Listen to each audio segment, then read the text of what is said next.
तीनों ने मेरे भाई आज आप देखते हैं कि देश में मुल्क में किस तरह का माहौल है। फिरका परस्ती अपने अरूज पर है। नरेंद्र मोदी ने भारत की राजनीति से मुस्लिम अकलियत को बिल्कुल ही दूर करके रख दिया। आपकी आवाज कहां है बताओ, आपकी आवाज कहां पे आपको नजर आती है? ये आपने जिसको अपना एमपी बनाकर कामयाब किया, क्या आपने कभी इसकी जबान से सुना भारत की पार्लियामेंट में सीमांचल की आवाम से इंसाफ होगा? क्या तुमने कभी सुना कि इसने कभी पार्लियामेंट में उठकर एक लफ्ज कहा बाबरी मस्जिद का? अरे जो मुझ पर इल्जाम लगाते, मैं तुमको चैलेंज कर रहा हूं, तुम कल प्रेस कॉन्फ्रेंस करके बाबरी मस्जिद का नाम ले लो। तुम कल प्रेस कॉन्फ्रेंस करके कह दो कि 6 दिसंबर 1992 को भारत के संविधान की धज्जियां उड़ाई गई थी। नहीं बोलेंगे। क्यों नहीं बोलेंगे? बोलेंगे हम कैसे बोलेंगे? अगर हम बोलेंगे तो हमको इनका वोट नहीं मिलेगा, उनका वोट नहीं मिलेगा। अरे बताओ, जब चुनाव आ जाते हैं तो हमारे गली कूचों में, हमारे गांव में, हमारे घर पर आकर हमसे कहते हैं कि सेकुलरिज्म को जिंदा रखने के लिए आप हमको वोट दो। मैं आपसे पूछना चाह रहा हूं मेरे अजीज दोस्तों, मेरी इज्जतदार मां और बहनों, बताओ अगर नीतीश कुमार का नाम असदुद्दीन ओवैसी होता तो तुम क्या करते? नीतीश कुमार की जगह असदुद्दीन ओवैसी ये काम करता तो इस तमाम के तमाम खड़े हो जाते। ये तमाम के तमाम ये कहते हैं कि अगर ये मर जाए तो कब्रिस्तान में इसको जगह मत दो, मगर उसका नाम नीतीश कुमार है तो तुम अपनी जबानें बंद कर बैठते हो। मैं चुनाव लड़ता हूं, तेजस्वी मिलकर हुकूमत बनाते हैं और फिर बीजेपी को बिहार में मुसल्लत करते हैं क्योंकि उनका नाम तेजस्वी है। तुम उसको कुछ नहीं बोलोगे। अरे मेरे भाई, यही तो हम आपको बताना चाहते हैं।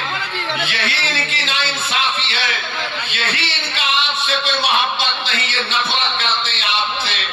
इसलिए हम आपसे अदबन गुजारिश करने आए हैं कि आप इस बार आने वाले लोकसभा के चुनाव में अपने वोट का सही इस्तेमाल करिए, अपनी लीडरशिप को बनाइए। बीजेपी है, देश के प्रधानमंत्री तो अब तो बड़े पुजारी भी बन चुके हैं वो, माशाअल्लाह से हर चीज वो कर लेते हैं। माने कहां कहां आप देखते हैं, अब वो कह रहे हैं कि 370 सीट पर जीतेंगे। मेरे भाई, क्या ये नाम निहाद सेकुलर पार्टियां रोक पाएंगी बीजेपी को? क्या ये रोक पाए 2014 में? मैं जब सवाल करता हूं 2014 में हमने कितने पार्लियामेंट की सीट लड़े? 2 लड़े। 2019 में हम 3 लड़े। भारत की पार्लियामेंट में 540 लोकसभा की सीटें हैं, मगर हर एक की जबान पर क्या होता? ओवैसी है, ओवैसी खड़ा हो गया। इनको मेरे इलेक्शन लड़ने से ज्यादा इस बात का इनको डर है कि ये आज खड़ा हो रहा है तो कल ये हजारों लाखों को हमारे खिलाफ खड़ा कर देगा। इसीलिए इनको डर होता है। ये नहीं चाहते कि कोई इनके सामने खड़ा हो। वो सब के सब यही चाहते हैं कि तुम सिर्फ दरी बिछाओ, तुम इनके घर में जाओ तो अपनी चप्पल और जूता उतार कर सर को झुकाकर नीचे बैठ जाओ। मैं तुमसे कह रहा हूं मेरे भाई, भारत का संविधान सबको बराबरी का हक दिया है। हम ना किसी के सामने झुकेंगे, ना किसी से भीख मांगेंगे। संविधान ने जो कहा कि बराबरी मिलनी चाहिए, इंसाफ होना चाहिए, यही लड़ाई मजलिस इत्तेहादुल मुस्लिमीन लड़ रही है। तो ना ये बात मोदी को पसंद आती है, ना ये बात तेजस्वी यादव को पसंद आती है। और नीतीश कुमार तो माशाअल्लाह मैं सुनता हूं, नहीं मालूम अख्तर भाई सही बोलेंगे, अभी अब शाम के 5 बज रहे हैं तो नीतीश कुमार बोलते नहीं सुबह के 5 बज रहे हैं। नहीं मालूम, ऐसा कुछ सुनने में आया। नहीं मालूम, ऐसा कुछ सुनने में आता है। सच क्या है झूठ क्या है मुझे नहीं मालूम, मगर मेरे भाई, मेरे बुजुर्गों, मेरी सरदार मां और बहनों, देश में जो माहौल पैदा किया जा रहा इस माहौल को रोकना है आपको। इस माहौल को आप सिर्फ जज्बाती तकारीर और नारों से नहीं रोकेंगे। इस माहौल को अगर आपको रोकना है तो आपको अपनी लीडरशिप को मजबूत करना पड़ेगा। ये जो नफरत का माहौल पूरे देश में पैदा कर दिया गया कि अगर कोई तकरीर करता है मौलाना, कोई शेर पढ़ता है मौलाना, तो उठाकर उसको जेल में डाल दिया जाता है। मैं पूछना चाहता हूं गुजरात की सरकार से कि तुमने एक मौलाना को पकड़कर मुंबई से पकड़कर गुजरात लेकर गए, मगर वही गुजरात में कई ऐसे वीडियो हैं जहां पर ये जालिम लोग वीडियो में आकर कहते हैं कि मसरुद्दीन ओवैसी को गोली मार देंगे, इसकी जबान को काट लेंगे, इसकी सर को काट देंगे, मगर उनको कोई हाथ नहीं लगाया जाता। मगर कोई एक शेर पढ़ देता है तो उस अशार के गलत माने निकालकर मुंबई से मौलाना को लेकर चले जाते हैं। 3-3 मुकदमे उन पर बुक कर दिए जाते हैं। मगर हम बीजेपी के लोगों से कहना चाह रहे हैं, तुम क्या कर सकते? तुम सिर्फ जानी तो ले सकते हो ना, तुम जानी तो ले सकते हो और क्या कर सकते हो?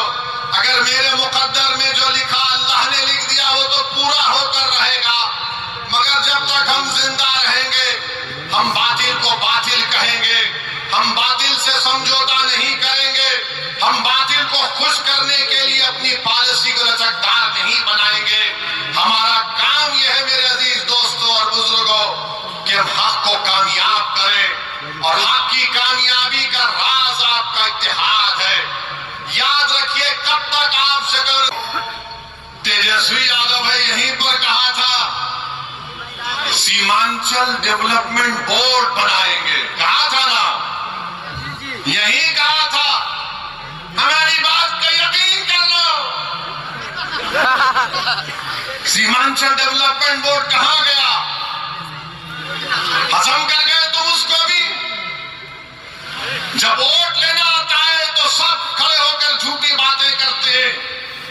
और क्या कहा था तेजस्वी ने कि हैदराबाद से ओवैसी आया, इसको बिरयानी खिलाकर भिजा दो। अरे तेजस्वी, तुमको कभी खाने की जरूरत पड़ गई तो हम अपने घर से भिजाने को तैयार हैं।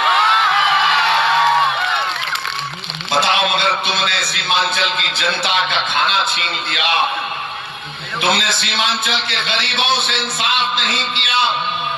तुम तो डिप्टी चीफ मिनिस्टर बन गए, चाचा को मुख्यमंत्री बना दिए, और खूब तुमने गुलाब जामुन खाए, खूब मलाई खाई, मगर सीमांचल की जनता परेशान है। तो इसीलिए हम आपसे अपील कर रहे हैं कि आप आने वाले चुनाव में मुत्तहिदा तौर पर मजलिस का साथ दीजिए। हम पिछले बार भी एक ही सीट पर लड़े थे, दूसरी सीट पर नहीं लड़े, तो कई सीटों पर बीजेपी जीत गई। मगर अब की बार इंशाअल्लाह ताला किशनगंज भी लड़ेंगे और भी कई पार्लियामेंट की सीट पर इंशाअल्लाह ताला हम सोच और विचार कर रहे हैं, क्योंकि हम जान चुके हैं कि तुम बीजेपी को नहीं रोक सकते। मोदी को अगर कोई रोक सकता है तो इंसाफ पसंद लोग रोक सकते हैं। ये मिलावटी, ये मिले हुए लोग नहीं रोक पाएंगे। ये कभी भी किसी भी कीमत पर आपका सौदा कर जाएंगे। तो हम आपसे अपील कर रहे हैं कि अपने मुत्तहिद रहिए, मजलिस को मजबूत रखिए, क्योंकि मगरिब का वक्त भी होने जा रहा है। हम आपसे आपके वोटों से मुंतखब शुदा, आपकी दुआओं से मुंतखब शुदा चारों विधायक को उन्होंने खरीद लिया।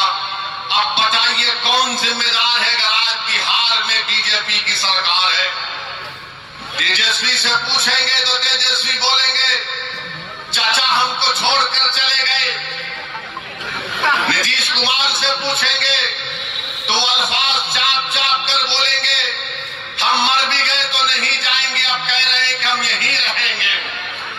यानी नीतीश कुमार, अगर गिरगुट और नीतीश कुमार को सामने रखा जाए तो गिरगुट कहेगा कि मुझे इससे शर्म आती है। इतना रंग बदलते हैं नीतीश कुमार, सुबह में जो बोलेंगे शाम तक चाचा पलट जाएंगे। अरे जब तुम सत्ता में तेजस्वी चाचा के साथ आ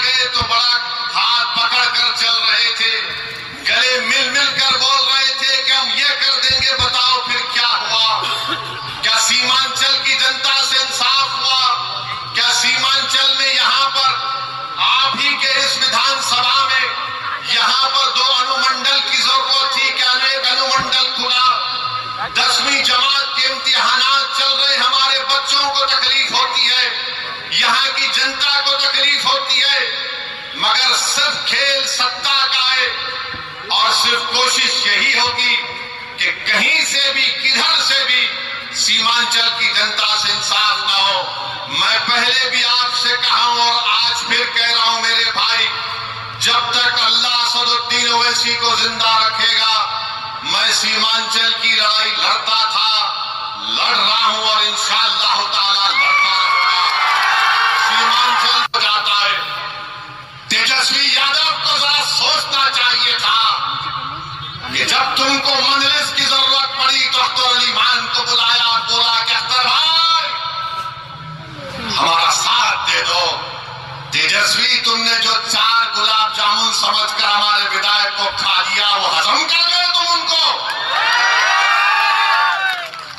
क्या किया तुमने उन 4 का?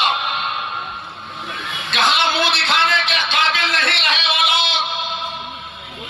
आज अख्तर अली मान से कह रहे अरे हमने पहले दिन से कहा था कि हम बीजेपी से कभी समझौता नहीं करने वाले, हम कभी समझौता नहीं किए, ना करेंगे कभी इंशाअल्लाह ताला।